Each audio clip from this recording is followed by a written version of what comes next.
Sicily, Easter 2004. It was the warmest April that anyone could remember. So warm that the hills were green by the time the month began and fruit was on the trees. Some people in the hilltop town said that it was summer for Caviezel, so that he might enjoy the last weeks of his life as he had lived them.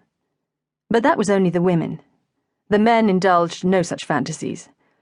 It was only Caviezel dying in that red-shuttered place, with its overgrown garden, its fading iron-fenced balcony, and the upper rooms where he lay with the windows open, the air rushing through even the evening chill. By all accounts, he was still himself, foolish, talkative, barefoot and grinning, joking with the nurse from Siracusa. Still turning his face to the light as if he were thinking of writing about it, as if he had not written enough, listening to the cathedral bells and comparing them with the lesser voices of the other churches, talking about a woman, even on the day he died. Caviezel had seen the priest in the last few hours of his life. There had been no raised voices. Impossible now, for Caviezel's voice to be heard above a whisper.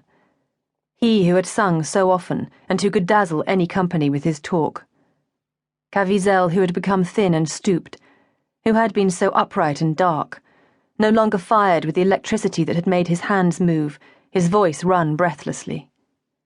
Caviezel had become a grey-haired ghost in his dawn forays, whispering his poems to himself, sitting on the Casina Bianca, looking at the fountain or at the coffee shop bar, eating the almond kisses, refusing the syrupy chocolate he had once enjoyed. They buried him as he had wished, according to the instructions he had written for them. A plain coffin, the cheapest they could find, few prayers.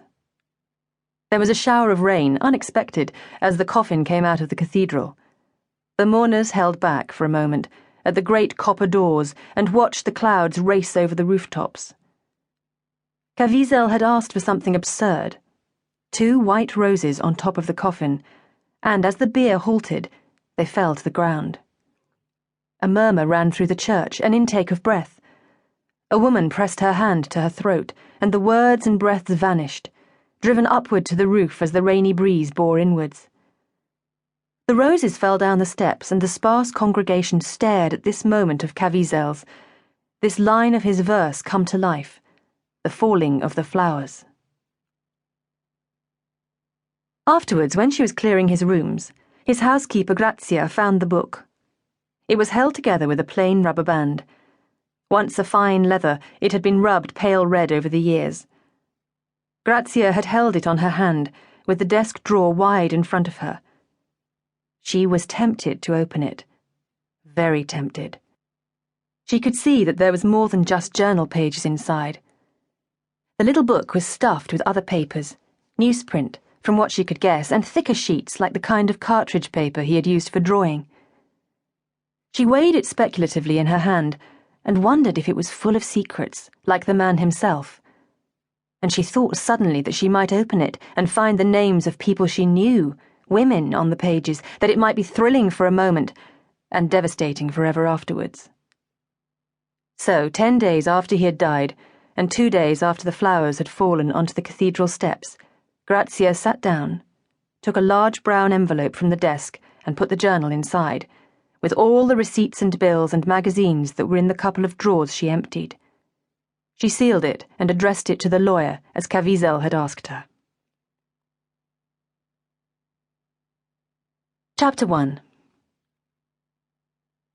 Nick thought, as he came through the door and heard her voice, that the flowers were too much. They were too showy, 3 dozen blue iris. They looked like an apology.